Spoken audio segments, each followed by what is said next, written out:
এই জগন্নাথ ধাম পুরী ধামে যারা গেছেন অবশ্যই অনেক ভক্তরা আমরা গেছি, কারণ জগন্নাথ দেখতে যদি নাও যাই বাবা, অন্তত পুরীর ঢেউটা খেতে অনেকে যায়, তাই না?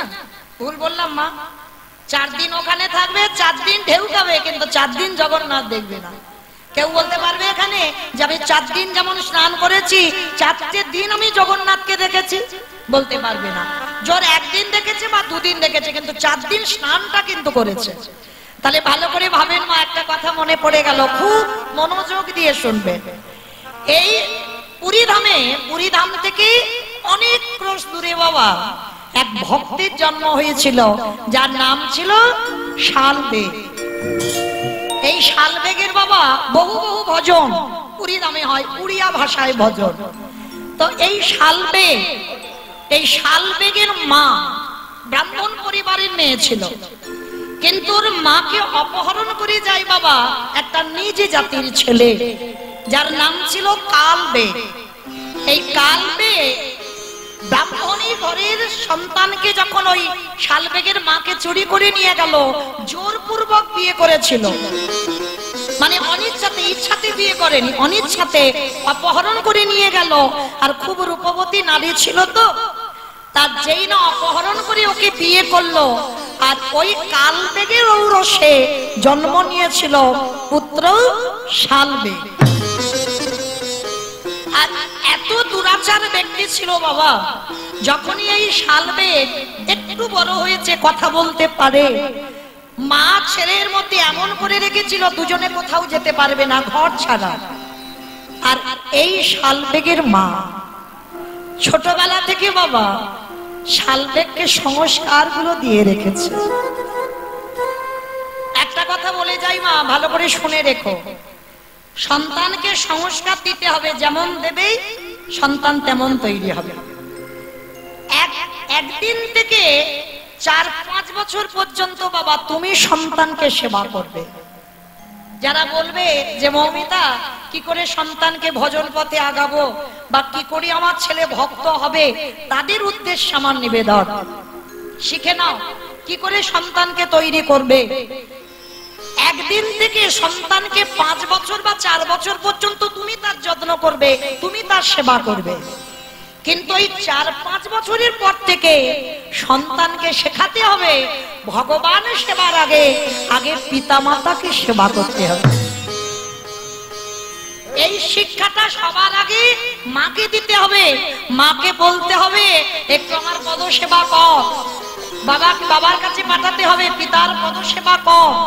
সবার আগে মনে রাখতে হবে যদি বাবা মার পদ সেবা করতে পারে, তাহলে ভগবানকে যতই ডাকো না কেন তুমি ভগবানের কাছে যেতে পারবে না।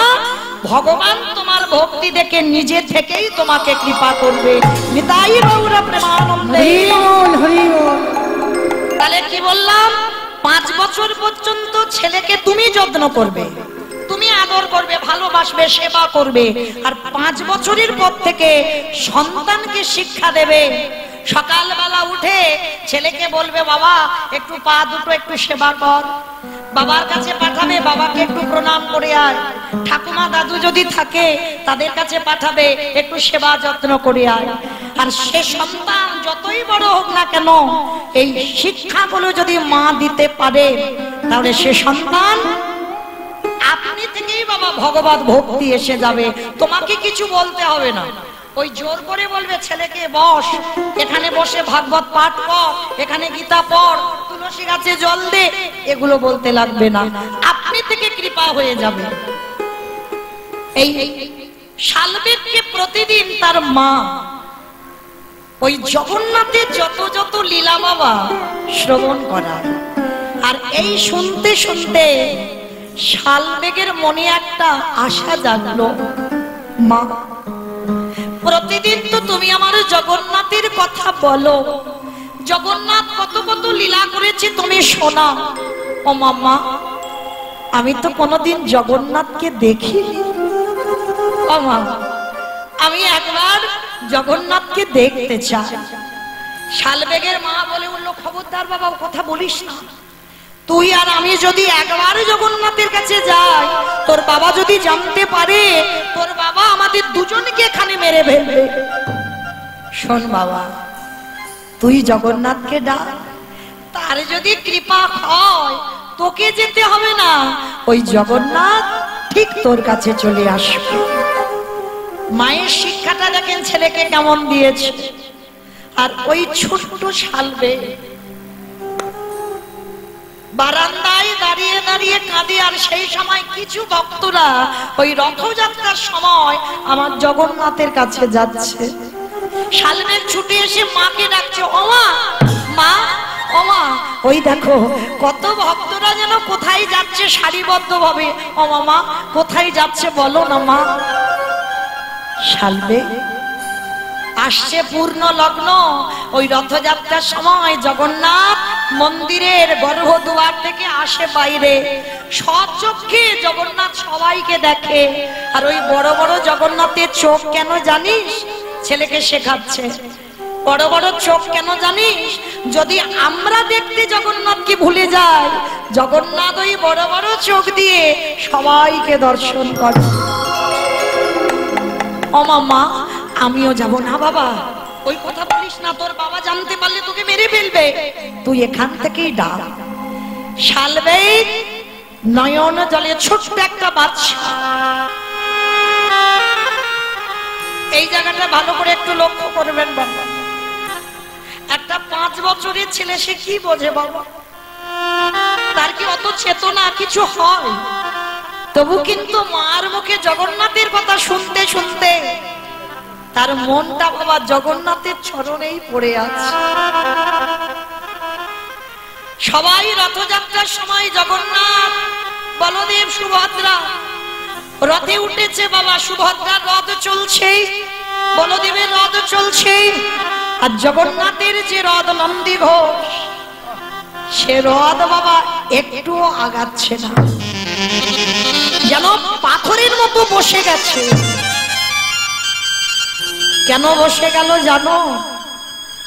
ওদিকে যে সেই ছোট্ট বালক শালবে কাঁদছে। জগন্নাথ, ছোট্টবেলা থেকে আমার মা তোমার গল্প বলে বলে আজকে আমি এত বড় হয়েছি।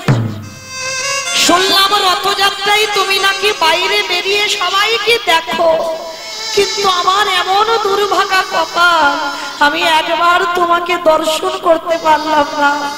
তুমি কোথায় থাকো, তোমার দেখতে কেমন আমি সব জানি, কিন্তু আমি তোমার কাছে যেতে পারছি না। জগন্নাথ স্বামী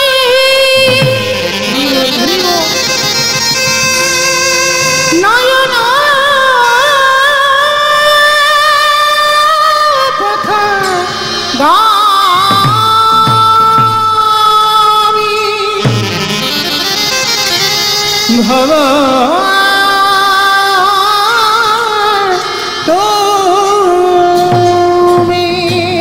তুমি যদি জগতের না ভাবে আমার কথা কি তোমার কানে যায় না? একবার তুমি আমার কাছে এসো না জগন্নাথ। আমি গেলে আমার বাবা তো মেরে ফেলবে, তুমি আমার কাছে এসো। ভক্ত শালবে কাছে, আর ওদিকে জগন্নাথের রথ আর এগোচ্ছে না। পূজারীরা অবাক হয়ে গেল, মনে মনে ভাবছে কি, ভক্তরা লাখো লাখো ভক্তরা দাঁড়িয়ে আছে, কিন্তু নন্দী ঘোষ যাচ্ছে না। জগন্নাথ যে রথে বসে সেটা নন্দী ঘোষ, আর যখনও যাচ্ছে না। আর এই জগন্নাথ তো অচল নয় বাবা, সচল জগন্নাথ। কেন? জগন্নাথের নাভিতে বাবা কৃষ্ণের নাভি প্রতিষ্ঠা করা আছে, ওই জন্য সচল জগন্নাথ। আর জগন্নাথ দেখা মানে আমাদের কৃষ্ণ দেখা। আবার এই জগন্নাথ হচ্ছে আমার চৈতন্য মহাপ্রভু। অচল জগন্নাথ নয়, সচল জগন্নাথ। আর সেই সচল জগন্নাথ দৈববাণী পড়ে বলল, পূজারী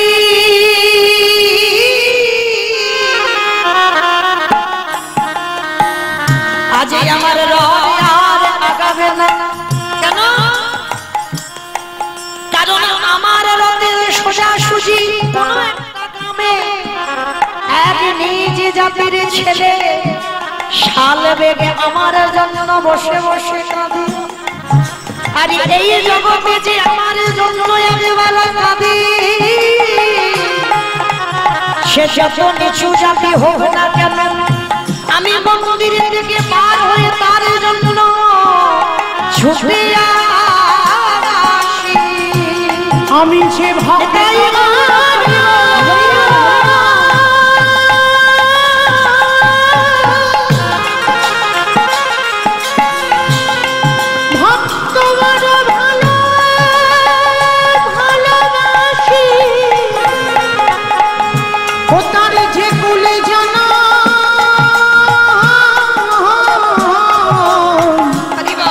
জনমে হোকে না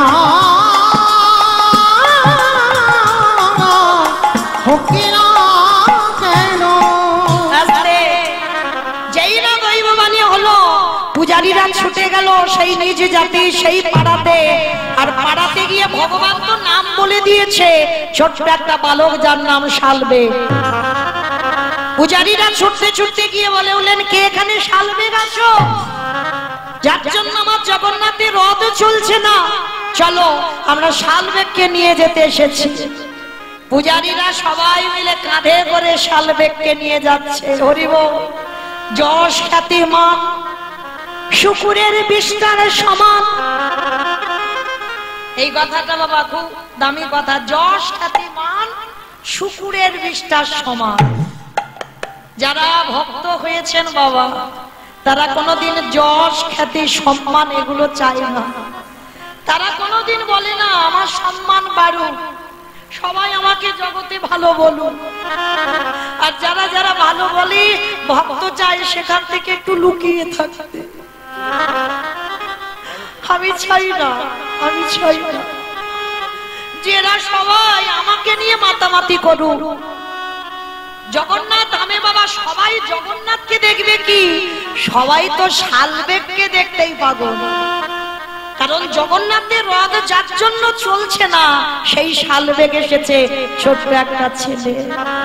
আর শালবেগ যেই না জগন্নাথের সামনে দাঁড়ালো না, সেই যে মার মুখে শুনেছিল বড় বড় চোখ, যে জগন্নাথের হাত নেই, আর অপলক নয়নে জগন্নাথের চোখের দিকে তাকিয়ে আছে। কি গো মা, আমরাও তো সন্তানের মা, পেরেছি সন্তানকে এমন শিক্ষা দিতে? আমরা পারিনি বাবা। সন্তানকে শিক্ষা যদি দিতে হয় এইরকম শিক্ষা দাও। আর জগন্নাথকে দর্শন করে জগন্নাথের চরণে ওই যে আছাড় খেয়ে পড়ল, আর শালবেগ ওঠেনি।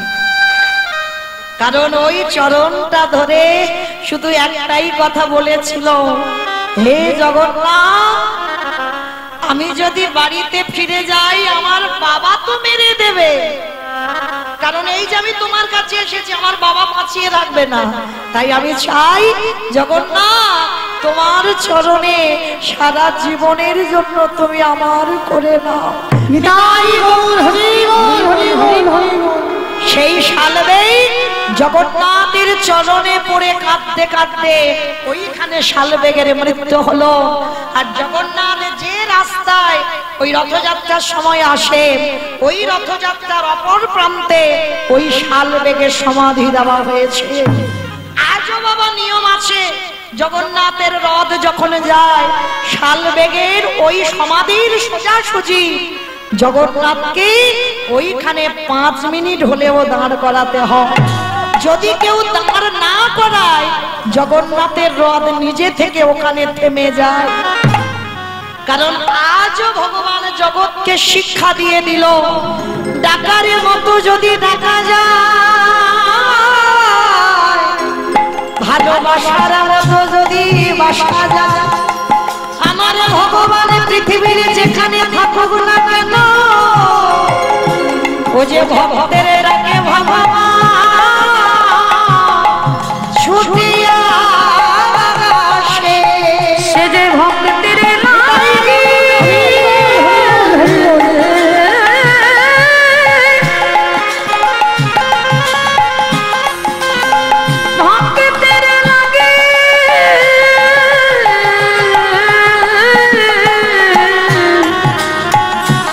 সবে করিতে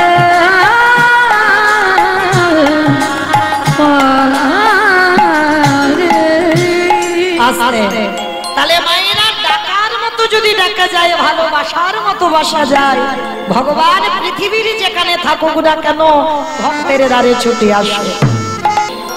চলে না আমরা সবাই পৌঁছে গেলাম বিষয়। আর এই বিষয় শুনতে গেলে বাবা সবাইকে যেতে হবে আমাদের মহাভারত, সবাইকে যেতে হবে মহাভারত, কারণ ঘটনাটা সবটাই মহাভারতের। আর এই মহাভারতে বাবা মাতা গান্ধারী যেদিন একটা দুটো নয়, তিনটে নয়, 10টা নয়, 15টা নয়, 100 পুত্র নিধন হলো। দুর্যোধনের গদার আঘাতে, হরিবল ভীমের গদার আঘাতে দুর্যোধনের উরুভঙ্গ হলো। ভীম দুঃশাসনের বক্ষ চিরে রক্ত পান করেছিল।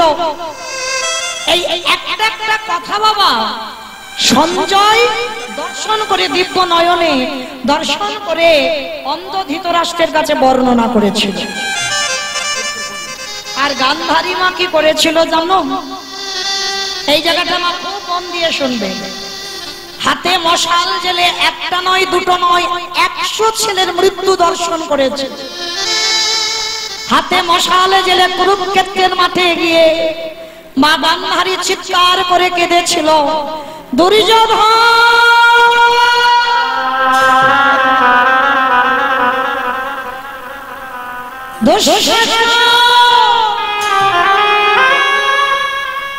বারে বারে যখন দুর্যোধন দুর্যোধন বলে ডাকছে, যখনই গান্ধারীর পাটা পড়েছে বাবা, কারণ মাথার উপরে পা পড়ে যাচ্ছে, যখনই পাটা ফেলছে কারোর কাটা হাতের উপরে পা পড়ছে, যখনই পা পড়ে যাচ্ছে বাবা কারোর বক্ষের উপরে পা পড়ে যাচ্ছে, তবু গান্ধারী মা খুঁজে বেড়াচ্ছে আমার একটা ছেলে যেন মা বলে আমায় ডাকে। পাগলিনীর মতো হাহাকার করছে গান্ধারী, খোকা একবার মা বল। তোরা তো 100 জন আমাকে কথা দিয়েছিলিস যে যুদ্ধ করে মা আমি ফিরে আসবো, কিন্তু ফিরলি না কেন? মা গান্ধারী কাঁদছে।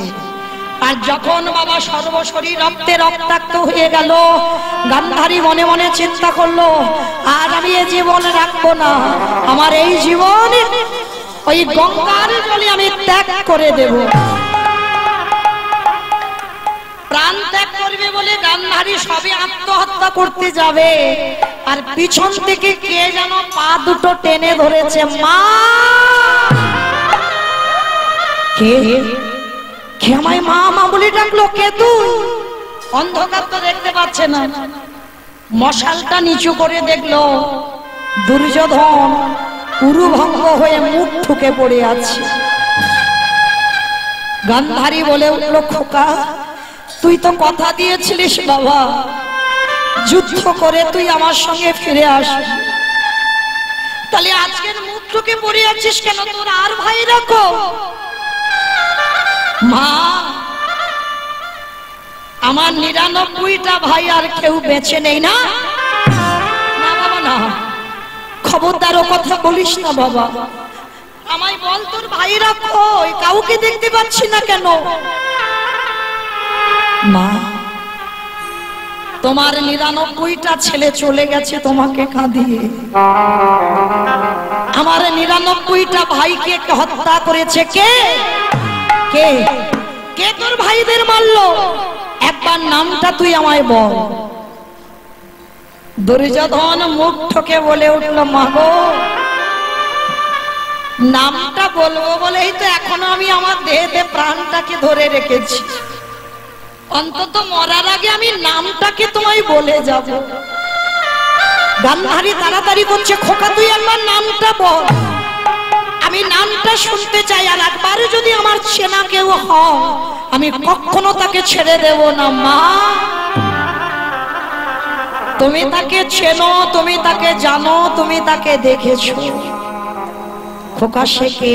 বলবো বলবো মা বলবো, তবে আজকের মরার আগে আমি তোমাকে কটা কথা বলে যেতে চাই। জানো মা, মহাভারতে শুধু আমি একাই খারাপ হয়ে গেলাম। এই জগতে কোন সন্তান জন্মালে তার নাম দুর্যোধন রাখতে চায় না। আর যদিও বাবা কারোর নাম দুর্যোধন হয়, ওই নামটা লিখতে গেলে বাবা তার কলম কেঁপে যায়। ওই নামটা শুনলেই যে ভয়ে কেঁপে ওঠে। কিন্তু যুধিষ্ঠির, ভীম, অর্জুন, নকুল, সহদেব এদের নাম অনুসারে অনেক সন্তানদের নাম রাখে। কিন্তু মাগো, মহাভারতে শুধু আমি একাই খারাপ হয়ে গেলাম। আর যারা যারা ছিল বাবা, তাদের কি চরিত্র সব ভালো ছিল? ভালো করে বলো তো মা। একটা ছেলে গুরুদেবকে গুরুদেব বলে স্বীকার করেছিল, কিন্তু গুরুদেব স্বীকার করেন। তাকে কি করেছিল? জঙ্গলের মাঝে গুরুদেবের মূর্তি তৈরি করে অস্ত্রবিদ্যা শিখেছিল। আর গুরুদেব গিয়ে যখন পরীক্ষা নিল বাবা, দেখে নিল অর্জুনের থেকে অনেক বড় বীর। আর বড় বীর ভেবে দক্ষিণা স্বরূপ বাবা তার বৃদ্ধ আঙুলটাকে কেটে নিয়েছিল। বলো তোমার শেখে একালো, তারাই মহাভারতে ভালো হয়ে গেল। বলো না মা, অস্ত্রগুরু দ্রোণাচার্য সে কি ভালো কাজ করেছিল? অথচ তাকে মহাভারতে কেউ খারাপ বলল না, কিন্তু মহাভারতেই শুধু দুর্যোধনকেই খারাপ বলে গেল। তবে মাগো, কোনদিন যখন আমি ভালো হতে পারিনি, আর মরার আগে আমি কোনদিন ভালো হতে চাই না। গান্ধারী বারবার বলছে, খোকা তুই তার নামটা একবার বল। বলবো বলবো, কারণ বাবা গান্ধারী কেন বলাতে চাইছে মরার আগে একবার নামটা বলে মরুক। কি বাবা আপনারা তো জানেন, সেই যে রাধারানী যখন কালী পুজোয় যাচ্ছিল, আর শাশুড়ি ননদি বারবার ওই যে যোগমায়া বুড়ি মাকে বলেছিল না, যেন বউ যাচ্ছে যাক, যেন তার নাম করিস না। কিমা বলেছিল না, যেন তার নাম করিস না। আর বড়াই বুড়ি মনে মনে ভাবছে, তোরা তো নাম ধরবি না, আমি ধরিয়ে তবে ছাড়বো। আর বড়াই মা বারবার বলছে, হ্যাঁ রে জটিলে, কার নামের কথা বলছিস? ওহ, কি করে আমি বোঝাই, সেই তার নাম, তার নাম, মানে ওই নামটা উচ্চারণ করবে না। কিন্তু যখন বড়াই মা বারবার বলছে, আমি মাথায় ঢুকছে না আমার, বল সেটা কে, তার নাম করছিস সেটা কে? তখন বুড়িমা কথার উত্তরে বাবা জটিলা কুটিলা রেগে গিয়ে বলেছিল, সেই কৃষ্ণ কৃষ্ণ। সেই তো বলতে হলো। তাই তো আজকের কুরুক্ষেত্রের মাঠে গান্ধারী বারবার ছেলেকে বলছে, খোকা একবার তুই তার নামটা বল। দুর্যোধন বলছে, বলবো মা বলবো। কিন্তু জানো মা, ওরা ছিল 5 জন আর আমরা ছিলাম 100 জন। দুপক্ষকে খেলাবার জন্য একটা রেফারির প্রয়োজন হয়েছিল। সেই রেফারিটাকে তুমি খুব ভালো করে চেনো মা, জানো ওই রেফারিটা এক পক্ষ হয়ে আরেক পক্ষকে হারিয়ে দিয়েছে। গান্ধারী সব বুঝতে পারছে বাবা, তবু বলছে, খোকা তার নাম কি বল। বলবো, আবার বলে বলবো। খোকা তুই নামটা বল। এইবার মৃত্যুর দরজায় এসে গেছে দুর্যোধন। মা শোনো, তাকে তুমি চেনো, তাকে তুমি ভালোবাসো, তার তুমি আরাধনা করো। খোকা তোর নামটা কি? যার নাম হলো কৃষ্ণ। কৃষ্ণ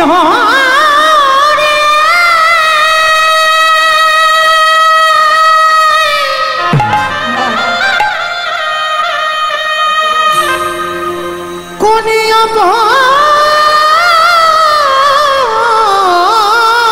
রাধে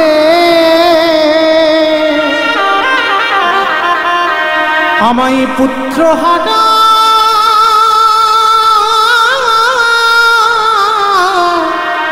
করে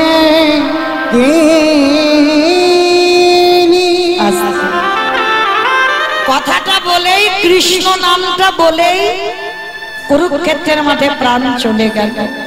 আর আপনারা তো জানেন বাবা, যারা যারা প্রাণ হারিয়েছে কেউ তার নরকে যায়নি, সব দেবলোকে চলে গিয়েছে।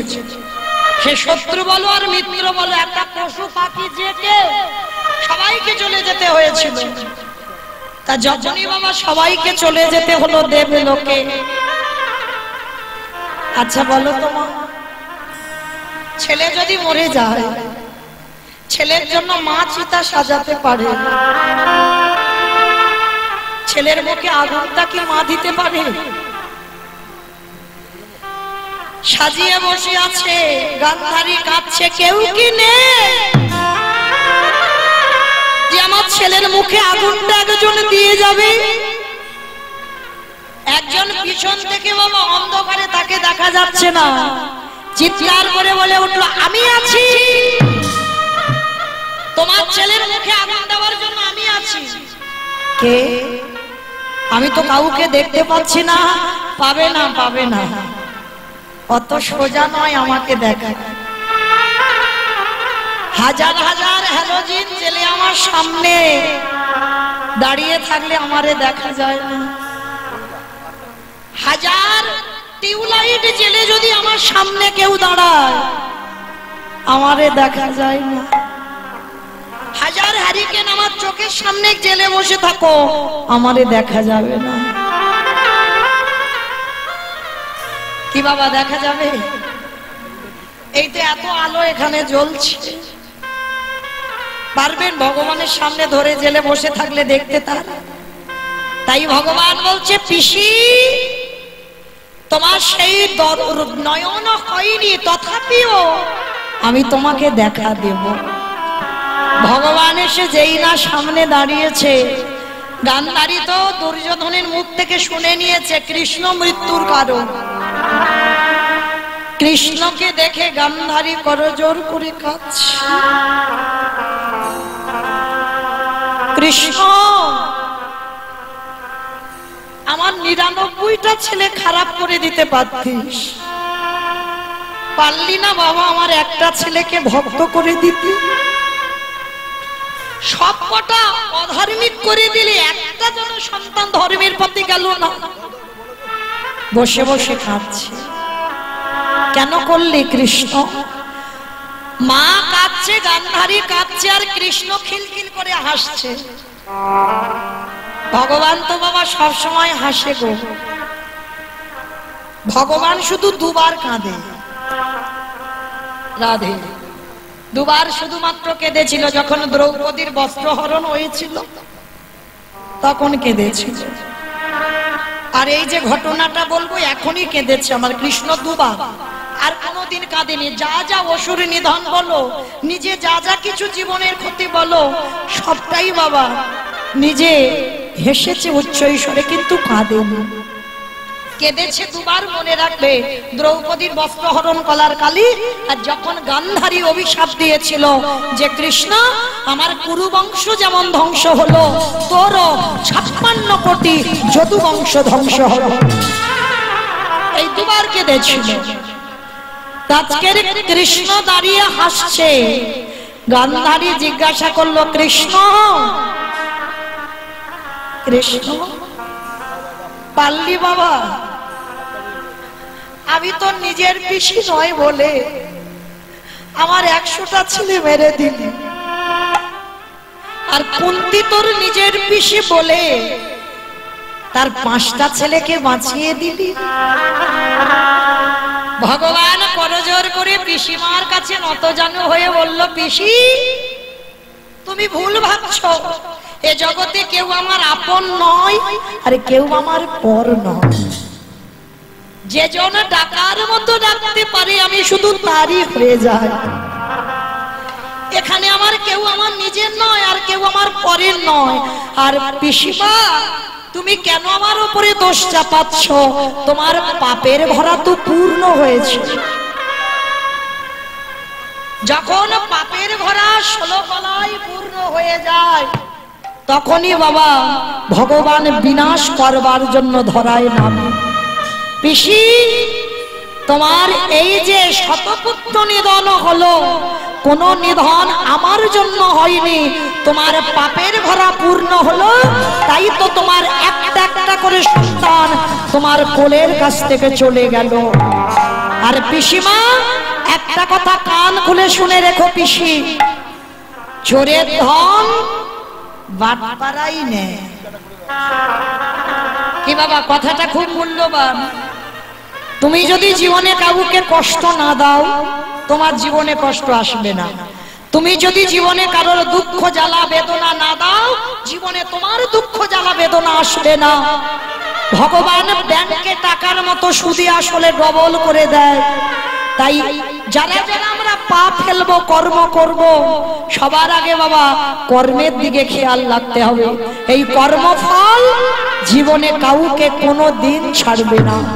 ভগবান কৃষ্ণকে বাবা দেহত্যাগ করতে হলো 125 বছর বয়সে। রঘুপতি রামচন্দ্রকে সরযূ নদীর জলে প্রাণ ত্যাগ করতে হলো। চৈতন্য মহাপ্রভুকে 48 বছর বয়সে দেহ সম্বরণ করতে হলো। মহাভারতে যার সব থেকে বড় চরিত্র পিতামহ ভীষ্মকে 58টা দিন সরসজ্জায় করতে হলো। যদি বাবা একটা একটা করে বলা যায়, সারা রাত ফুরাবে না। মানে প্রত্যেকের কর্মফল ভোগ করতে হবে। আর আপনারা আমরা তো তুচ্ছ মা, ঠিক ওই রকম।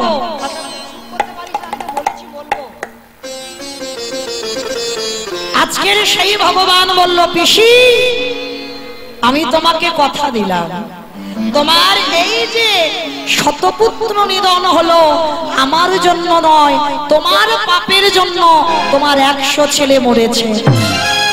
গান্ধারী রেগে গিয়ে বলে উঠলো, শোন কৃষ্ণ, আমি মানলাম আমি অপরাধ করেছি, আমি ভুল করেছি, কিন্তু আমিও তোরে ছেড়ে দেব না। আমি এখনই এই মুহূর্তে তোরে অভিশাপ দিলাম। আমার যেমন কুরু বংশটা ধ্বংস হলো, তোকে অভিশাপ দিলাম, তোর 56 কোটি যদু বংশ ধ্বংস হবে হবে হবে।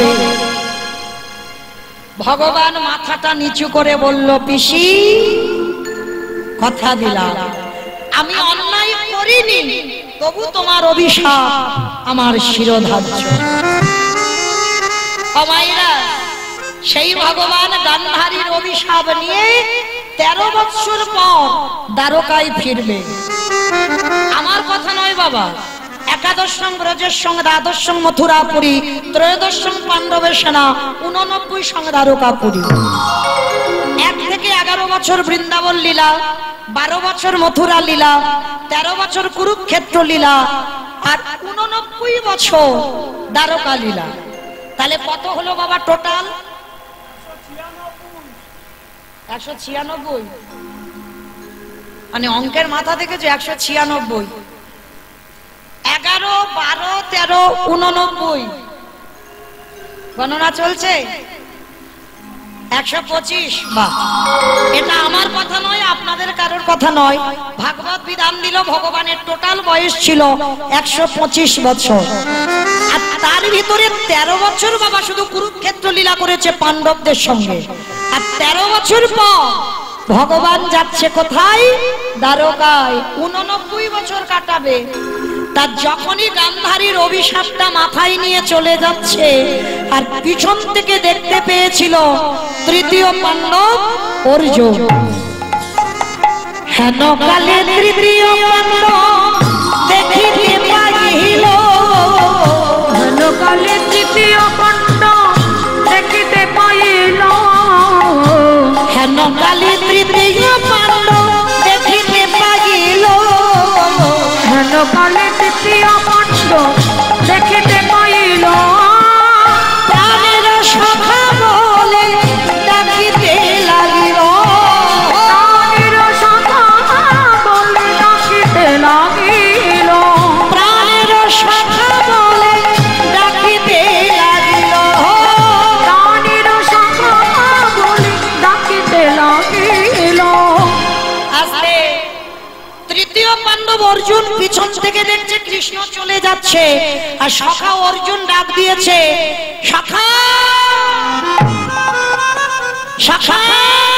আরে দাঁড়াও দাঁড়াও দাঁড়াও দাঁড়াও দাঁড়াও দাঁড়াও, কোথায় চলে যাচ্ছ? ভগবানের চোখ দুটো ছলো ছলো। অর্জুন জিজ্ঞাসা করছে, সখা তোমার চোখে জল কি হয়েছে? বলে, জানো অর্জুন, এই মুহূর্তে তোমার বড় মা গান্ধারী আমার অভিশাপ দিল, আমার 56 কোটি যদুবংশ ধ্বংস হবে। অর্জুন খিলখিল করে হেসে উঠেছে, সখা আমাদের দুজনের কত মিল দেখেছো? আমার বড় মা তোমাকে অভিশাপ দিয়েছি, আর এক্ষুনি আমাকে একজন অভিশাপ দিল। বলি, সে কি অর্জুনকে?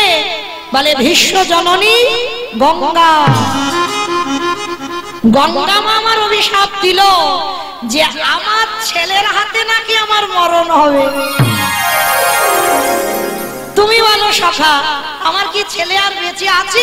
আমার তো কোনো ছেলে নেই, তাহলে আমার ছেলের হাতে আমি মরবো কি করে?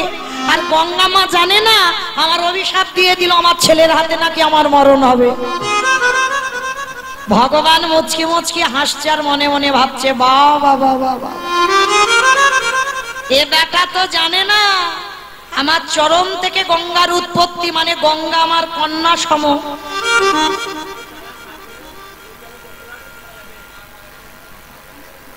ও এত পরে বলছো কেন? তাহলে একটু আগে বলতে পারো নি? হতেই পারে, কারণ কালকে তো আমি ছিলাম না, হতেই পারে। বেশ, ঠিক আছে ঠিক আছে, হতেই পারে, কালকে তো আমি তো ছিলাম না, আমাকে একটু আগে বললে ভালো হতো।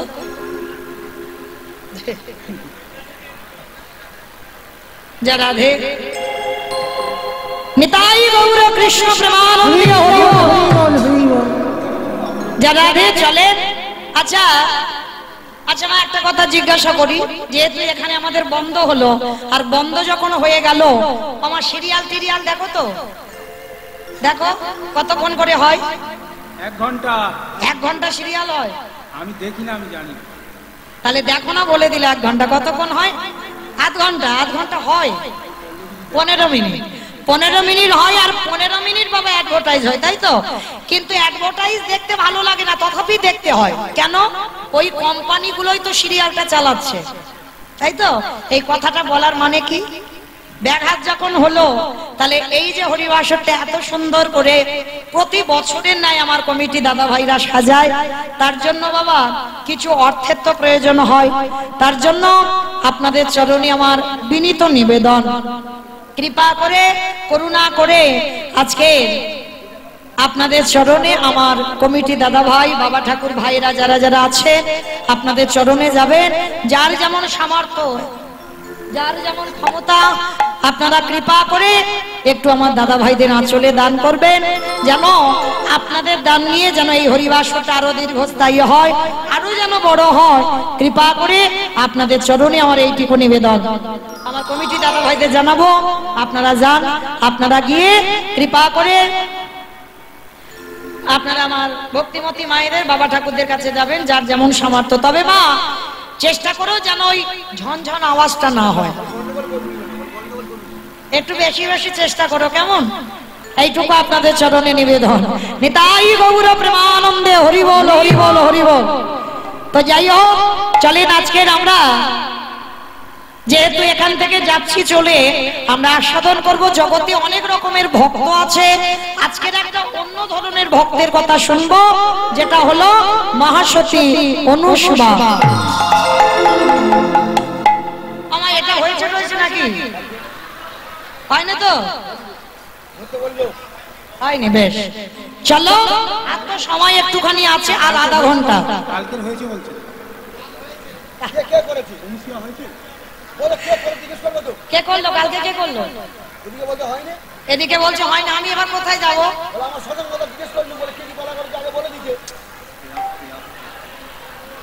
এরকম বলে হয় নাকি? বাবারে বাবা, আমরা এসে জিজ্ঞাসা করলাম কে কি পালা করেছে, বললো জানি না। তাহলে যারা শুনেছে এগুলো বলবে তো আগে থেকে, কমিটিকে এগুলো লিখে রাখতে হয় কমিটি। আচ্ছা অনুসরণ হয়নি তো?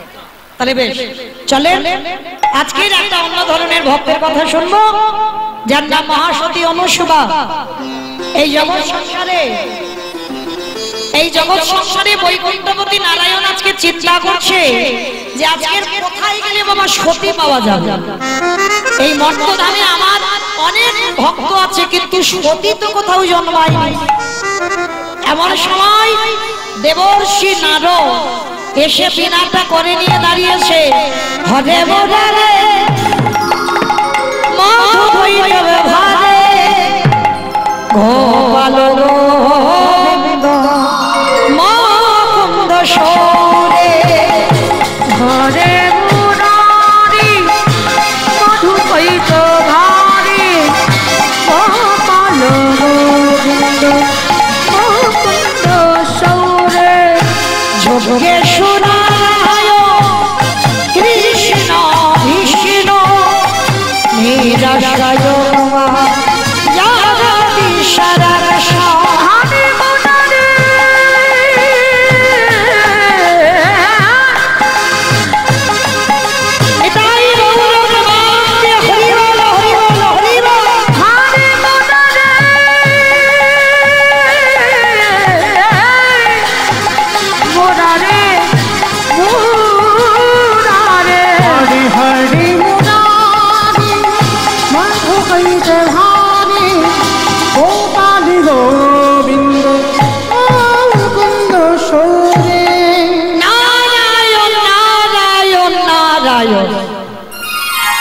দেবর্ষি নারদ এসে যেই না দাঁড়িয়েছে বৈকুণ্ঠ প্রতি নারায়ণ বলছে, নারদ জগতে আমার অনেক ভক্ত আছে, ও নারদ কোথাও কি মহাসতী জন্মায়নি?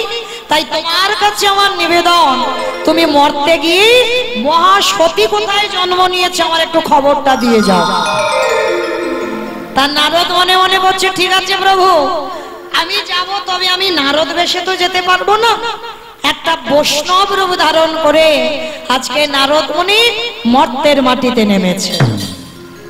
আর মর্তের মাটিতে নেমে বাবা সারা দেশে দেশে সারা জায়গায় জায়গায় ঘুরে বেড়াচ্ছে, কিন্তু কোথাও মহাসতী খুঁজে পাচ্ছে না। যার দুয়ারে যায় সে দূর দূর করে তাড়িয়ে দেয়। কেউ তো বাবা একটু ভিক্ষা পর্যন্ত দেয় না, কেউ সেবা পর্যন্ত দেয় না। আর যখনই দূর দূর করে তাড়িয়ে দেয়, ক্লান্ত শরীর নিয়ে নারদ মুনি একটা জঙ্গলে দাঁড়িয়ে দাঁড়িয়ে কাঁদছে, প্রভু সারা মর্তের মাটিতে ঘুরলাম, কোথাও পেলাম না বাবা একটা সতী, কিন্তু বড্ড খিদে পেয়েছে ঠাকুর, এখন আমি কি খাবো বলতে পারো? আর নারদ মুনি বসে বসে চিন্তা করছে। আর এমতো সময় হঠাৎ দেখতে পেল অনতি দূরে একটা টিপ টিপ করে আলো জ্বলছে। আর আলোর দিশাটা যেই না এসেছে, নারদ মনে মনে ভাবছে যাই একবার গিয়ে দেখি ওই যে আলোটা জ্বলছে ওখানে কে থাকে। তা নারদ মনে ছদ্মবেশে গিয়ে বাবা যেই না দাঁড়িয়েছে, লাঠিটা হাতে করে নিয়ে নারদ মুনি ভিক্ষার ছলা করে গিয়ে ডাকছে, মা কেউ কি বাড়িতে আছিস? যেই না বলেছে কেউ বাড়িতে আছিস, তাড়াতাড়ি করে অনুসুবা মা মাথাতে ঘোমটাটা দিয়ে দরজায় এসে দেখলো মা একটা বৈষ্ণব ব্রাহ্মণ, অনেক বয়স হয়েছে। আর যেই না বয়স্ক মানুষটাকে দেখেছে, অনুসুবা মা করজোর করে বলছে, আসুন বাবা আসুন, আমার গৃহে আসুন, আজ আমার বড় সৌভাগ্য, আজকে সন্ধ্যায় এক অতিথি আমার বাড়িতে এসেছে, আসুন। ও মা সারাদিন ঘুরে বেড়াচ্ছি, কেউ কিছু খেতে দেয়নি, মা একটু খেতে দিবি মা? নারদ মুনি ছদ্মবেশে বলছে। তার যেই না খাবারটা চেয়েছে, অনুসুবা মা বলছে, দেখো বাবা এখনো তো আমার পতি সেবা হয়নি, আর যতক্ষণ না আমার পতি সেবা হবে ততক্ষণ তো আমি কাউকে সেবা দিতে পারবো না।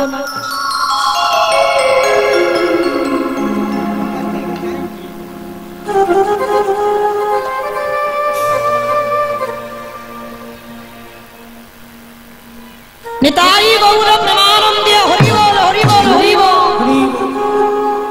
অনুসুবা মা করজোর করে বলছে, এখনো আমার পতি সেবা হয়নি, আর পতি সেবা বিনা আমি কাউকে সেবা দিতে পারি না।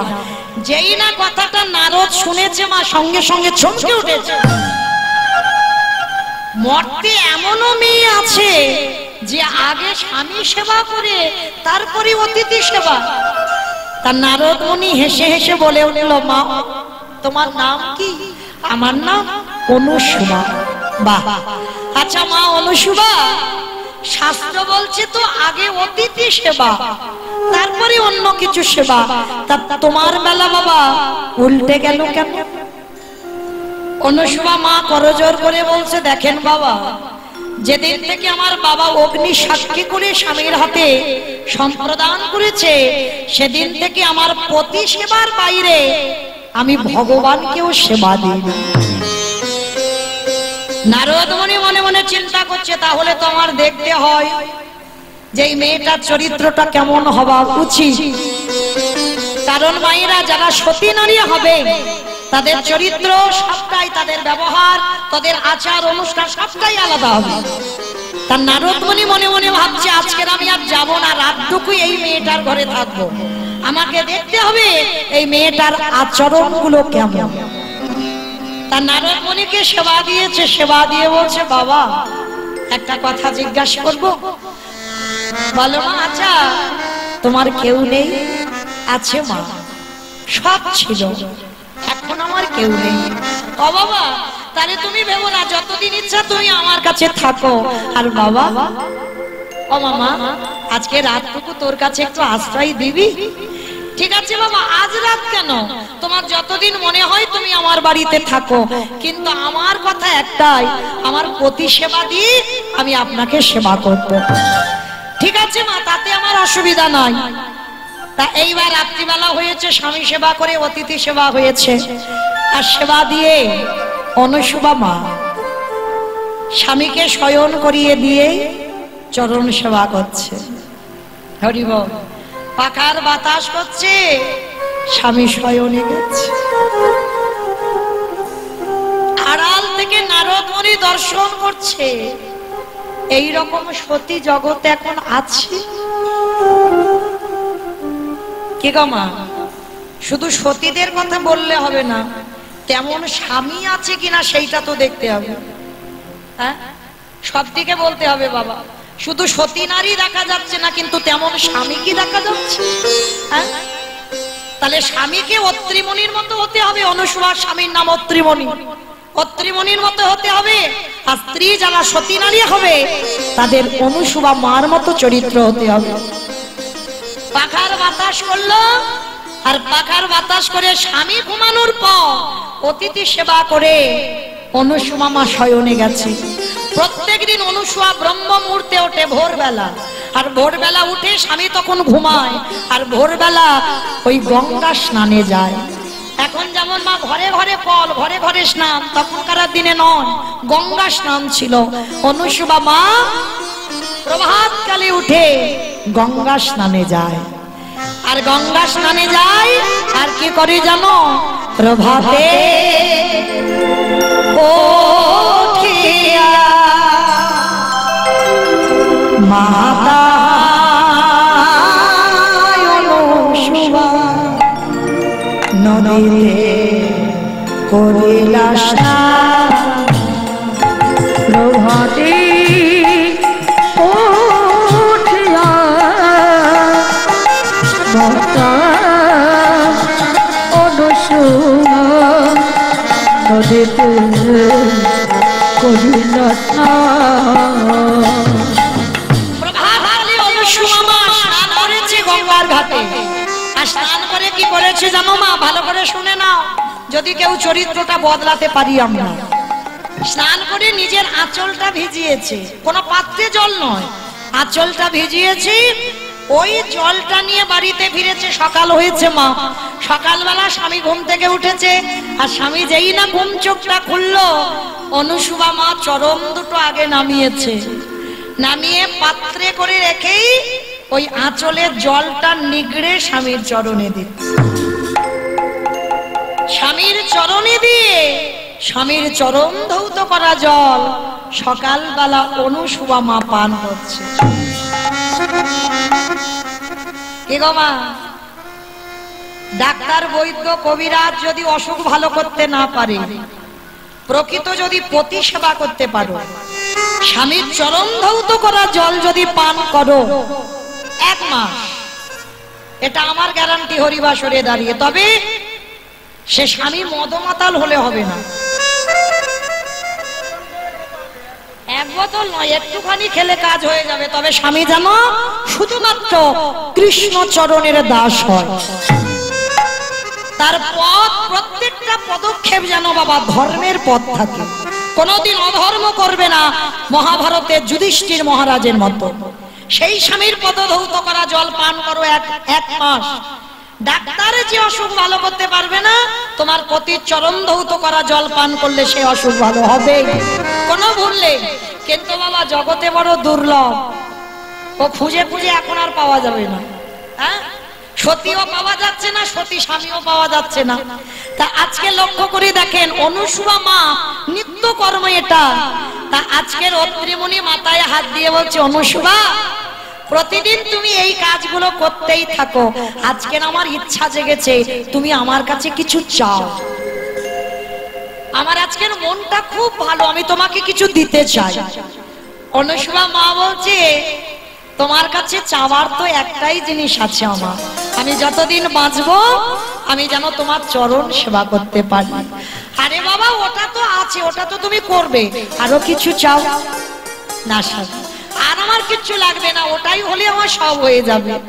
তো ত্রিমণি বলছে, দেখো অনুসুয়া তুমি তো চাইছো না, কিন্তু আমি তোমাকে একটা আশীর্বাদ দিয়ে রাখলাম। কোনো না কোনো দিন তুমি আমার চরণ ভজন করে যদি আমার সাধনা ঠিক হয়, আমি তোমাকে আশীর্বাদ দিলাম, একদিন না একদিন ব্রহ্মা বিষ্ণু মহেশ্বরকে তুমি তোমার পুত্র রূপে কোলে পাবে। এত বড় আশীর্বাদ স্বামী দিয়ে দিল। বলে স্বামী ওটা হোক না হোক আমার অসুবিধা নাই, কিন্তু আমি যতদিন বাঁচবো আমি যেন তোমার সেবা করতে পারি। আর নারদ মুনি আড়াল থেকে দেখে দেখে মনে মনে ভাবছে, প্রভু আর আমাকে কোথাও যেতে হবে না, পেয়ে গেছি সতী। সতী যদি থাকতে হয় এই একজনই আছে মর্তের মাটিতে, অনুসুয়ার থেকে বড় সতী আর আমি তো কাউকে দেখতে পাচ্ছি না। তবে ঠাকুর আমি এখন তোমার কাছে যাব না, আমি একটু কাজ আছে। কি কাজ? অমাইরা এই নারদের বাহনটা কি গো? ইঁদুর। ইঁদুর, নারদের বাহন ইঁদুর। ঢেকি বাবা, ঢেকি ও বাবা ঢেকি রে, চলে চলে না বাবা ব্রহ্মলোকে যাই। উলুধ্বনি ঢেকি রে, চলে না রে ব্রহ্মলোকে যাই। বাপে ঢেকি রে, চলে না রে ব্রহ্মলোকে যাই। আবার ব্রহ্মলোকে গিয়ে আমি সাবিত্রীর প্রণামে জানাই। ওই ব্রহ্মলোকে গিয়ে আমি সাবিত্রীর প্রণামে জানাই। ঢেকি রে, চলে না রে এটাই ও বাপে ঢেকি রে, চলে না রে ব্রহ্মলোকে যাই। বাবা ঢেকি। ব্রহ্মলোকে গিয়ে নারদ মুনি আবার ছলনা করছে, দেখো কিরকম। ও বেটার তো একটাই স্বভাব, লাগান ভাগান করা। ব্রহ্মলোকে গিয়ে সাবিত্রী মাকে ডাকছে, অমা মা গো তাড়াতাড়ি এসো, তাড়াতাড়ি এসো, বড্ড খিদে পেয়েছে, তাড়াতাড়ি খেতে দাও, তাড়াতাড়ি খেতে দাও। মা সাবিত্রী ছুটে এসেছে, বলে বাবা নারদ দাঁড়া দাঁড়া দাঁড়া, আমার রান্না বান্না রেডি হয়ে আছে, আমি দিচ্ছি খেতে। তা মা পারস সাজিয়ে গুছিয়ে দিয়েছে, নারদ খেয়েছে। খাবার পরে মা বলছে, হ্যাঁ রে বাবা কিরকম স্বাদ হলো রান্না, কিরম বদমাস দেখো খেয়েছে। খাবার পরে বলছে, মা হলো, কিন্তু সেই মর্তে অনুসুয়া মার মতো হয়। আর দেখবেন মা, একটা নারীর কাছে যদি আরেকটা নারীর প্রশংসা হয়, সে মাথার কেশ এলিয়ে দিয়ে মা চণ্ডী হয়ে যাবে না? কি মা ভুল বললাম? তোমার স্বামী যদি আজকের অফিস থেকে ফেরার সময় আসে আর এসে যদি রাত্রেবেলা তোমার কাছে গল্পটা করে, জানো গিন্নি আজকে রাস্তায় একটা মেয়েকে দেখলাম, কি লম্বা লম্বা মাথার চুল, আর কি তার গায়ের রং, আর কি তার মুখের বাঁধন, তোমাকে কি বলবো, একবার বলে দেখো। তারপরে যে কি গন্ডগোলটা হবে সেটা উপরালা, সে ছাড়া আর কেউ জানে না। হ্যাঁ, তাহলে লক্ষ্য করে দেখেন বাবা, আজকে যেই না অনুসুবা মার কথাটা বলেছে, মা সাবিত্রী তো রণচণ্ডী হয়ে গেছে। অপদার্থ, আমার থেকে একটা মর্তধামের মেয়ে ভালো রান্না করে। হ্যাঁ, দেখাচ্ছি মজা তোর দ্বারা। একেবারে যে রান্না নিয়ে রান্না করছিল সেইটা তুলেছে নারদকে মারবে বলে। নারদ প্রাণ ভয়ে ছুটে চলে গেছে। বাবা ঢেকি চল, এক জায়গায় আগুন দাউ দাউ করে জ্বলছে। ও বাবা ঢেকি রে, চলে না রে বা শিবলোকে যাই। উলুধ্বনি রে, চলে না রে বা শিবলোকে যাই। ওই শিবলোকে গিয়ে আমি পারে তীর্থ নামে জানা। চলে না রে বা শিবলোকে যাই। বাবা বস, শিবলোকে গিয়ে মা দুর্গাকে 10 হাতে রান্না করেছে মা, ওই একই কথা। আর যেই না খাওয়া টাওয়া হয়ে গেল, মা জিজ্ঞাসা করেছে বাবা কিরকম খেলি? বলে মা হলো, কিন্তু অনুসুয়া মার মতো হয়নি। আর যেই না বলেছে মার হাতে ত্রিশূলটা ছিল, একা ঘায়ে মেরে দেবে। আর নারদ মুনি ভয়ে বাবা তাড়াতাড়ি করে পালিয়ে এসেছে। এসে বলছে বাবা ঢেকি, আর একটা জায়গা বাকি আছে বৈকুণ্ঠে। বৈকুণ্ঠে গিয়ে মা লক্ষ্মীকে ওই একই কথা। আর মা যেই না পারস সাজিয়ে দিয়ে নারদকে খেতে দিয়েছে। নারদ বলছে মা অনেক রান্না হয়েছে, ভালো হলো, কিন্তু অনুসুয়ার মার মতো। মা লক্ষ্মী রেগে গিয়ে বলছে অপদার্থ, আমি যে বাড়িতে না যাই সে বাড়ির রান্না স্বাদ হয় না। আমি মা লক্ষ্মী, আমি যে বাড়িতে না যাই সে বাড়ির ধান চাল হয় না। আর তুই কিনা আমাকে অপমান, একটা মর্তধামের মেয়ে আমার থেকে ভালো রান্না করে। দেখাচ্ছি মজা তোর দ্বারা। এইবার মা লক্ষ্মী মারতে উদ্যত হয়েছে, নারদ প্রাণ ভয়ে বেরিয়ে এসেছে। ঢেকির কাছে এসে বলছে ঢেকি, 3 জায়গায় আগুন দাউ দাউ করে জ্বলছে, চল। এবার আমার কাজ রেডি হয়ে গেছে, এইবার প্রভুর কাছে গিয়ে আমি বসে থাকি, একটু বিনাটা বাজাই। বেটা চলে গেছে ভগবানের কাছে। আর 3 দেবী এক জায়গা হয়েছে, আর এক জায়গা হয়ে আলোচনা করছে। হ্যাঁ রে দিদি, মর্তধামের মেয়ে, তাহলে তো একটু পরীক্ষা করে দেখতে হয় কিরকম সতী। মহামায়ার মায়ার বলে এক বৈষ্ণব সেজে অনুসুয়ার কাছে গেছে। গিয়ে দরজায় গিয়ে দাঁড়িয়েছে, ভিক্ষাং দেহি। অনুসুয়া মা আহ্বান করেছে, বসার জায়গা দিয়েছে। যেই না খাবার চেয়েছে, অনুসুয়া বলছে বাবা আমার স্বামীকে দিয়ে এখনো সেবা দেওয়া হয়নি, আমি স্বামী সেবা করব, তারপরে আমি আপনাকে সেবা দেব। অসম্ভব, আগে অতিথি সেবা, তারপরে স্বামী সেবা। বলে বাবা ওটা সবার জন্য, ওটা অনুসুবার জন্য নয়। অনুসুবার একটাই সংকল্প যে আগে পতি সেবা হবে। বেশ, আমি দেখব অনুসুয়া তুই কি করে আমায় খেতে দিস। স্বামী সেবা করে যা রান্না করেছে মহামায়া রূপী ব্রাহ্মণকে সেবা দিয়েছে। আর যা সেবা দিয়েছে বাবা মহামায়ার মায়ার দ্বারা সব খেয়ে ফেলছে। এক হাড়ি অন্ন ব্যঞ্জন সবকিছু খেয়ে ফেলছে। আর মহামায়া বারবার বলছে অনুসুয়া আরো আরো দে, আমার উদরে কোনো ভর্তি হয়নি। অনুসুয়া মনে মনে করছে কে, আমি এত অন্ন ব্যঞ্জন রন্ধন করেছি সবকিছু খেয়ে ফেলছে, তার মানে এত সাধারণ কেউ নয়, মনে হবে কোনো রাক্ষসী টাক্ষসী এসেছে। স্বামীর কাছে গিয়ে দেই না বলেছে, স্বামী কিছু করলো না। অনুসুয়া আমি তোমাকে বারবার বলেছিলাম একটা দিন তুমি অতিথি সেবা দাও, কিন্তু তোমার সংকল্প থেকে তুমি নড়বে না। তাহলে এবার কি করবে তুমি করে নাও, আমি কিছু জানি না। অনুসুয়া মা স্বামীর হাত থেকে কুমণ্ডলীর জলটা নিয়ে শূন্য হাড়িতে, একটাই মন্ত্র ছিল অনুসুয়া মা, কোন মন্ত্র জানে না। অনুসুয়া মা একটাই মন্ত্র বলতো, ওম পতি পরমেশ্বরায় নমঃ, ওম পতি পরমেশ্বরায় নমঃ ওম পতি পরমেশ্বরায় নমঃ ওম পতি পরমেশ্বরায় নমঃ ওম পতি পরমেশ্বরায় নমঃ ওম পতি পরমেশ্বরায়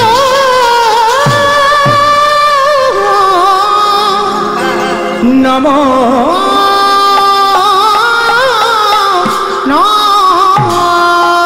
যেই না শূন্য হারিয়ে দিল অন্নদান যেন পরিপূর্ণ হয়ে গেল। ওই মহামায়া সাধু যত খেতে চাইছে অনুসভা তত দিচ্ছে। মহামায়া মনে মনে ভাবলো এ কি একজন মানবী হয়ে মর্তধামের মেয়ে হয়ে এত শক্তি কোথা থেকে পায়।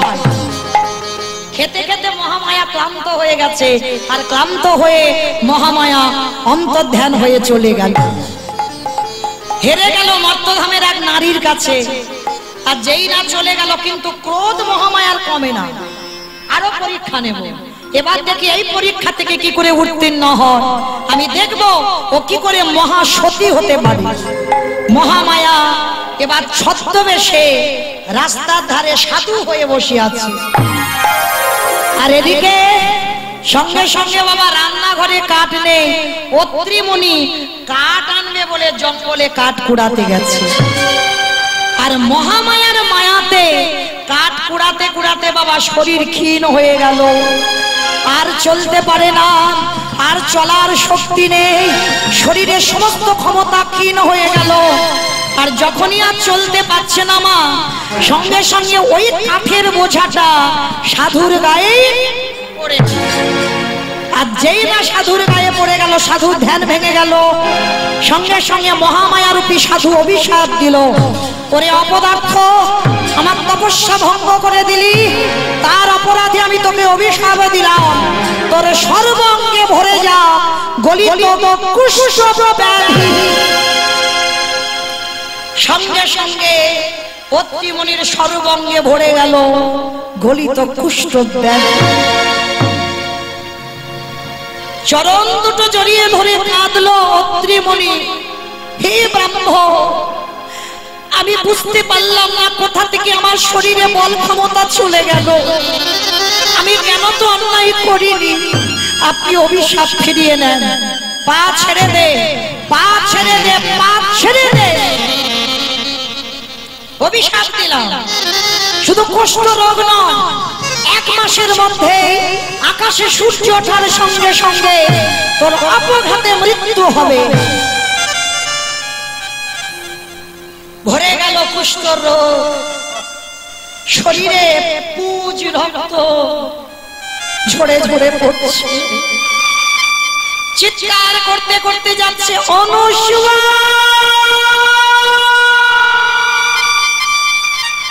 অনুসভা, অনুসভা। অনুসভা কর্ম করতে করতে দরজায় এসেছে। মনে মনে ভাবলো আমার স্বামীর কণ্ঠস্বর, তাড়াতাড়ি করে দরজাটা খুলেছে। দরজাটা খোলার সঙ্গে সঙ্গে একই স্বামী, তোমার সর্বাঙ্গে এগুলো কোথা থেকে এলো? পুজ রক্ত ঝরে ঝরে পড়ছে কি করে? অনুসভা, আমি বুঝতে পারলাম না অনুসভা, আমি যখনই জঙ্গলে কাঠ কুড়াচ্ছিলাম, হঠাৎ আমার শরীরে শক্তি ক্ষীণ হয়ে গেল, আর আমার ওই মাথার বোঝাটা এক সাধুর গায়ে পড়ল। সাধু আমাকে অভিশাপ দিল, সর্বাঙ্গে হয়ে যা কুষ্ঠ ব্যাধি। না স্বামী, আমার কথা বলো না। অনুসভা, শুধু কুষ্ঠ রোগ না, 1 মাসের সঙ্গে সঙ্গে আকাশে সূর্য ওঠার সঙ্গে সঙ্গে আমার মৃত্যু হয়ে যাবে। না বলো না, আমি আর সইতে পারি না, আমি না সইতে পারি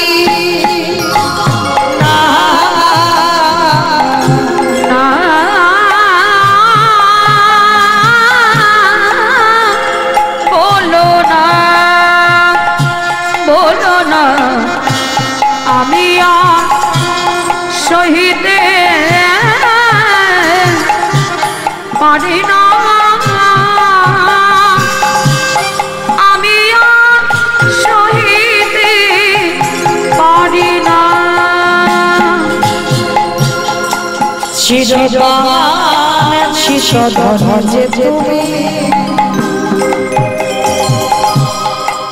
আমার ছাড়িয়া তুমি যেও না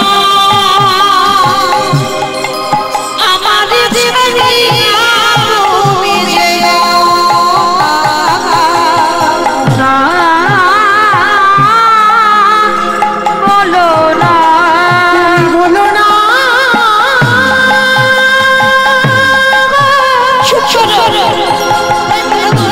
আমার কোনে বলো না আমি যে শহীদ পারিব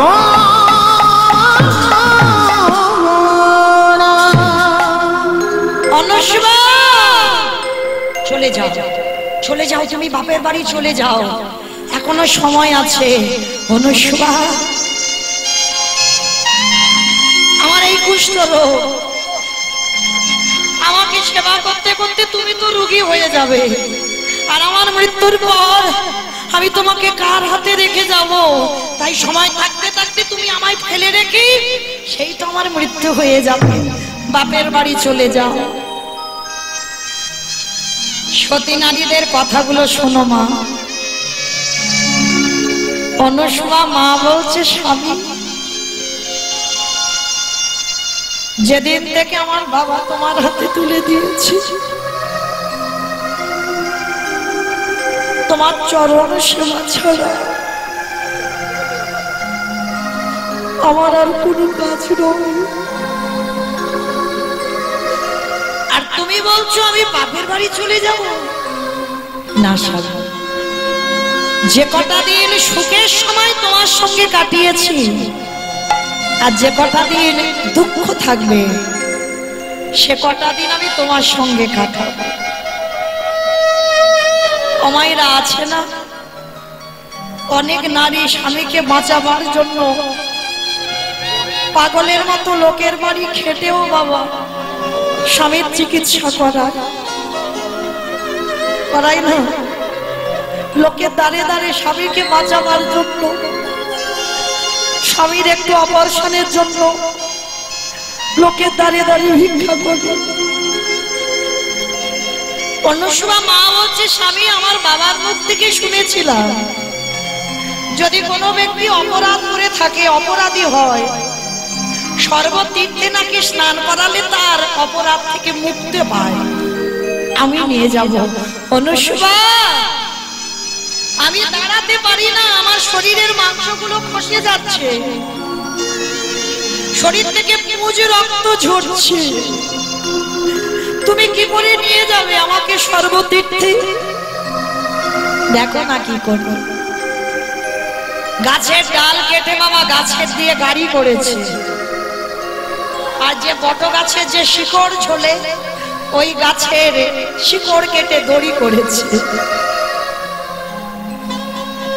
কারণ অনুষ্মা মার তো যোগিনী সাজ টানতে টানতে নিয়ে যাচ্ছে স্বামীকে বাঁচাবার জন্য দয়াময় যদি আমি কোনো পূর্ণ সঞ্চয় করে থাকি সেই পূর্ণ বলে আমার স্বামীর প্রাণ তুমি ফিরিয়ে দিও টানতে টানতে তীর্থে নিয়ে যাচ্ছে বাবা মরুভূমিতে চলে গেছে আর মরুভূমিতে গিয়ে স্বামীর পিপাসায় কাতর হয়ে গেছে পত্রীমণি বলছে অনুষ্মা একটু জল অনুষ্মা বড় কষ্ট বড় জ্বালা বড় যন্ত্রণা স্বামী এই মরুভূমিতে আমি জল কোথায় পাবো ঠিক আছে আমি তবু দেখছি গাছের তলায় স্বামীকে রেখে ছুটে গেল জল খুঁজবে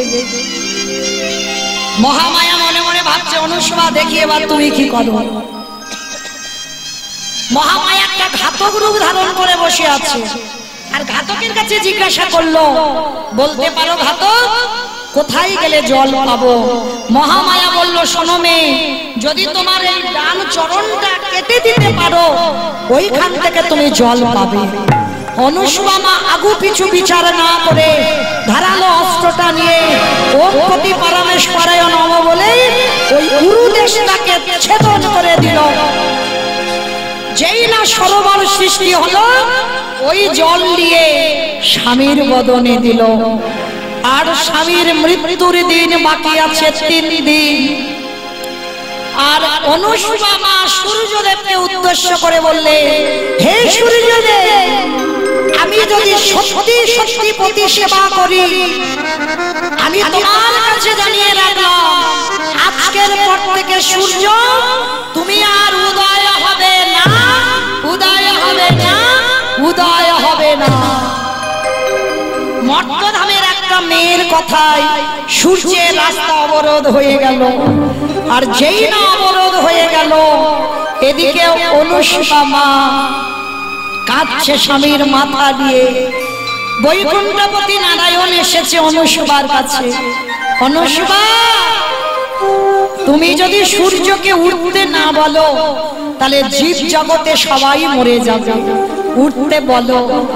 বলে, প্রভু, উঠতে যদি বলি তাহলে তো আমার স্বামীর মৃত্যু হবে। কথা দিলাম অনুসূয়া, একদিকে তোমার স্বামীর মৃত্যু হবে, আর একদিকে নতুন কলেবর থেকে তোমার স্বামীর জন্ম হবে। অনুসূয়া মা কথাটা শুনে বলল, হে সূর্যদেব, আমার কথাই যদি তুমি না ওঠো, এই মুহূর্তে তুমি উদয় হও, উদয় হও, উদয় হও।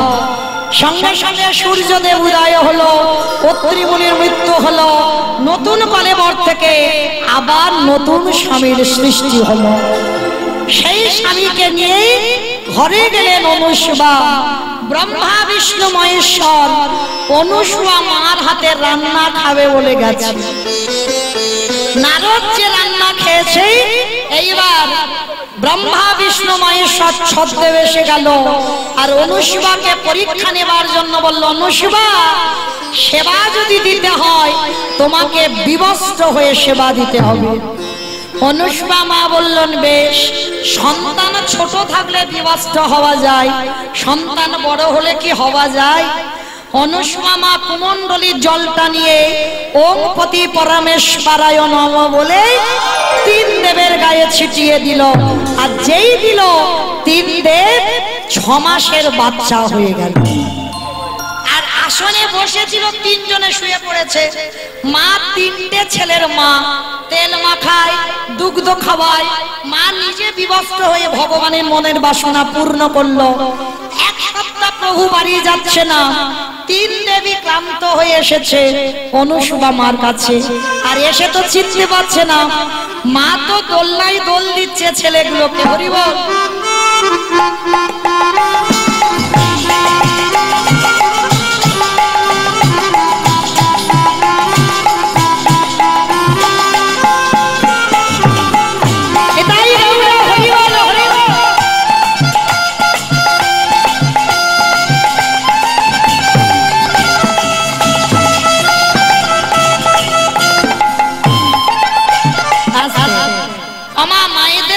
সন্তান হয়, 3টে সন্তান আর 6 মাসের বাচ্চা, সব একই রকম দেখতে।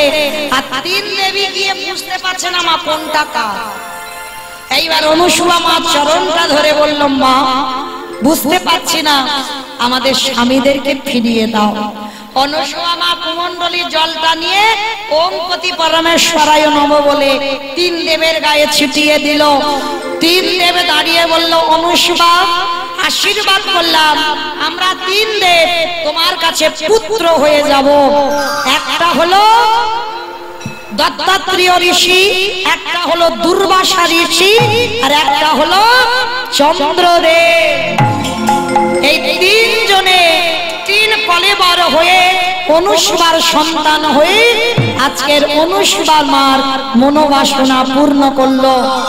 আর ভগবান ব্রহ্মা বিষ্ণু মহেশ্বর যেই না দাঁড়িয়েছে, ভক্তরা নয়ন ভরে আজকে শুধু অনুসূয়া নয়, সবাই মিলে দর্শন করলেন। স্বামীর বামে, স্বামীর বামে, স্বামীর বামে দাদা এলো নবীন কিশোরী গো। স্বামীর বামে দাদা এলো নবীন কিশোরী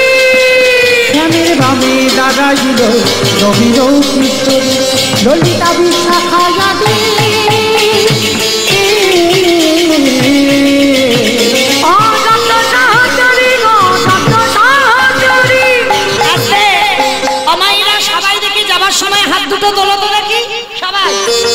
পদ্মের পাতায় পাতায় দিচ্ছে করতাল, পদ্মের পাতায় পাতায় দিচ্ছে করতাল, পদ্মের পাতায় পাতায় দিচ্ছে করতাল, কেন দাসী মাগে না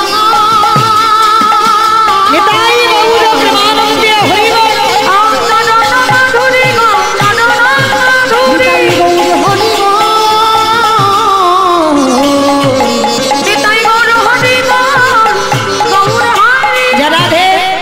শুধু ভক্ত চরণে আমার নিবেদন, আমার কমিটি দাদা ভাইরা আপনাদের জন্য সেবার ব্যবস্থা রেখেছেন, প্রত্যেকে আপনারা প্রসাদ পাবেন। আর পরবর্তী আমার দাদা ভাই আসছেন, লীলা কীর্তন পরিবেশন করবেন, আপনারা বসবেন, আপনাদের জন্য লুটের ব্যবস্থা আছে, আপনারা কৃপা করে প্রত্যেকে হরি লুটের বাতাসা গ্রহণ করবেন।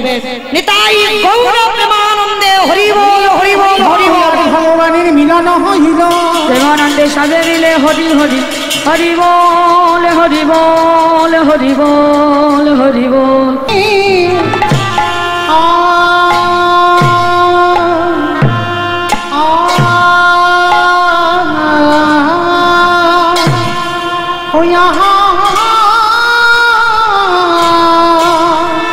হরি বল হরি বল।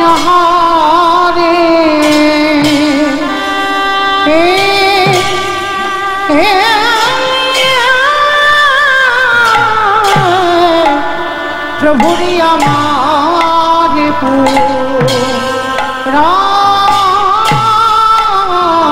মেরে ভাই, হরি বল হরি বল।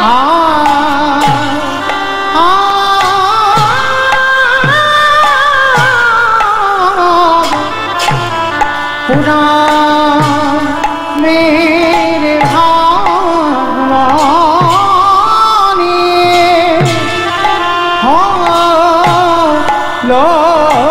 রে আহামরি জয় জয় জগন্নাথ হরি আ আ আ আ রে এ প্রভু রাম রাম লীলা উড়ব লীলা সর হলো আহামরি জয় জয় রমণে আ আ আ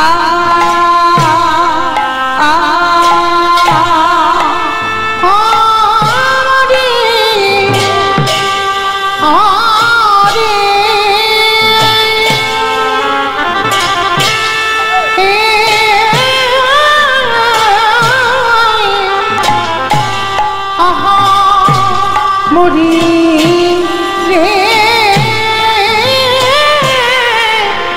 ওকে আহানা মরি রে জয় জগন্নাথ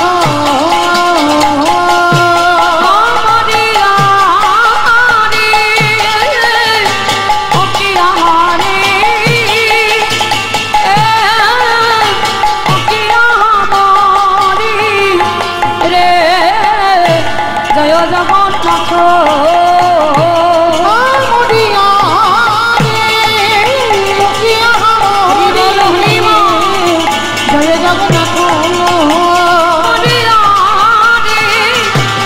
জগন্নাথ জয় জগন্নাথ নিতাই হরি বল হরি বল হরি বল। রে জয় জগন্নাথ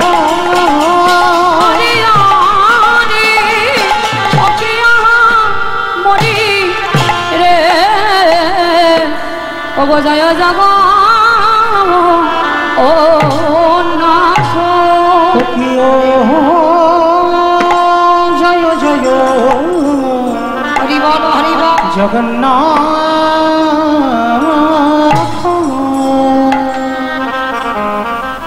আজ জয়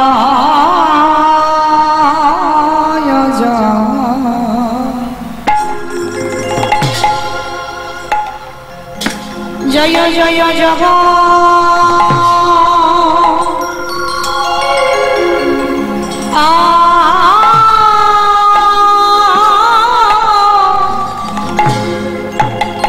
জগন্নাথ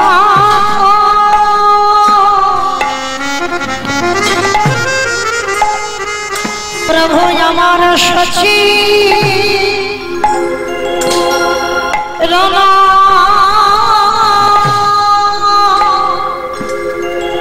নন্দ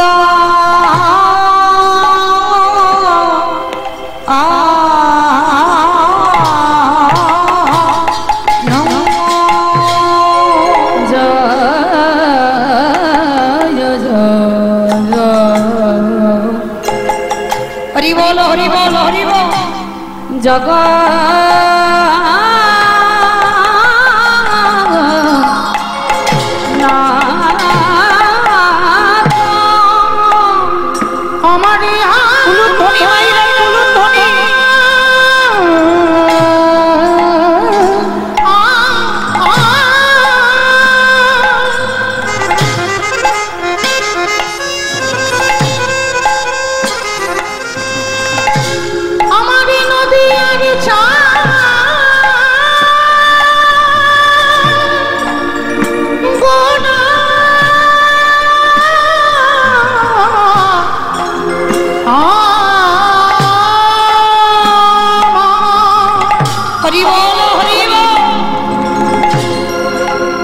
কলি জীবের দাঁড়ে দাঁড়ে ঘুরে ঘুরে গোড়ায়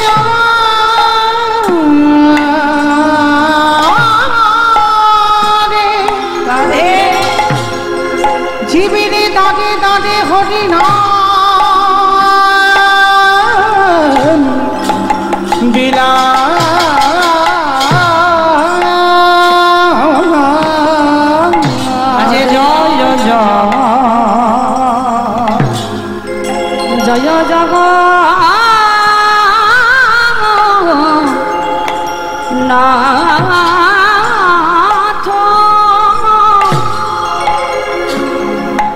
সচির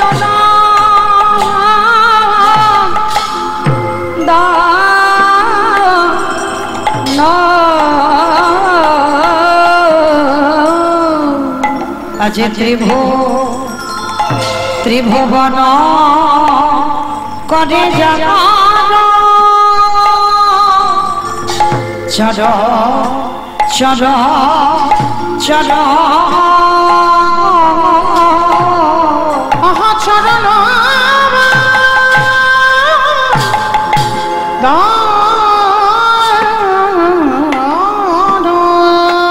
প্রভু আমার উদয় হয়েছে প্রভু আমার উদয়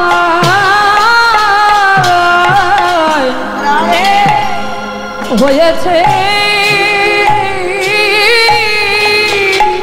ওই না নদী আনো ওই না নদী আনো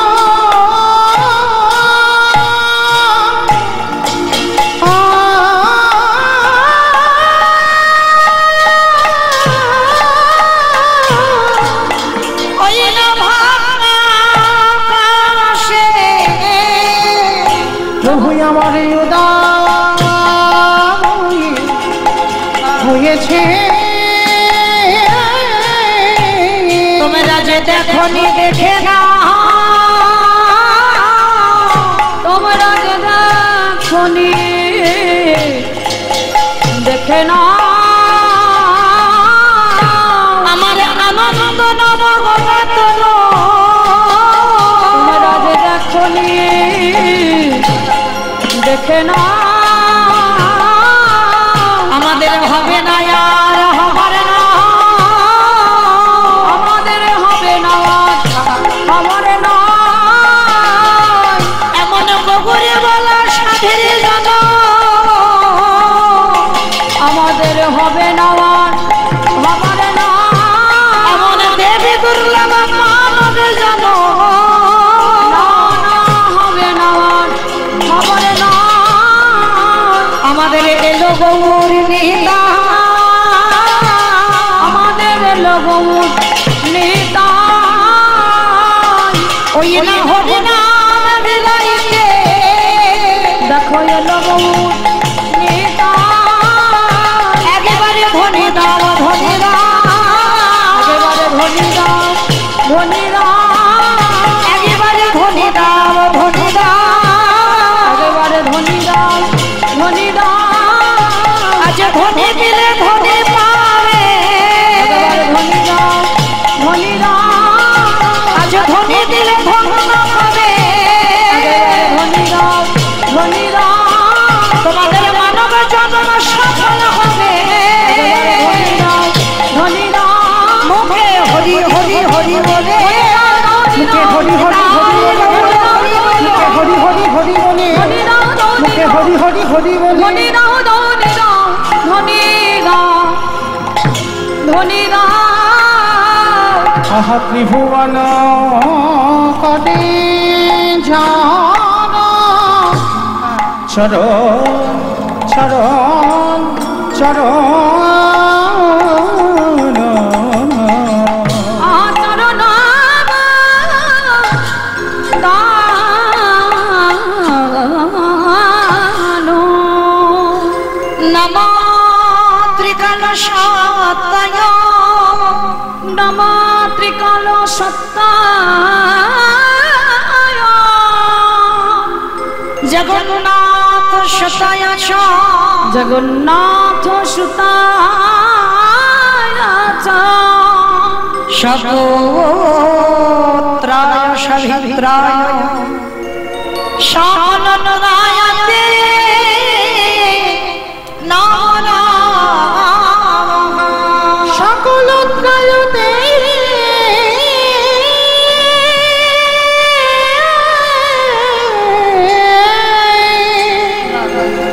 নম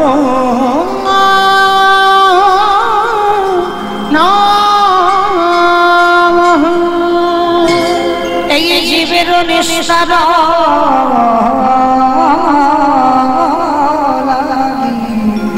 নিস্তর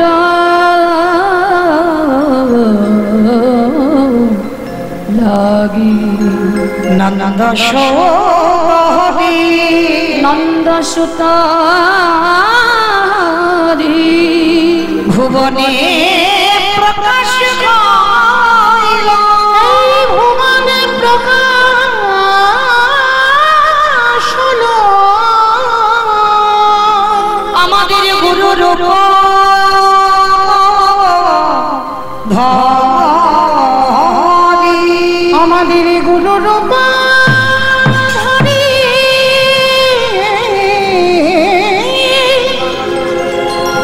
আমাদের গুরু রূপ ধরি আমাদের গুরু রূপ ধরি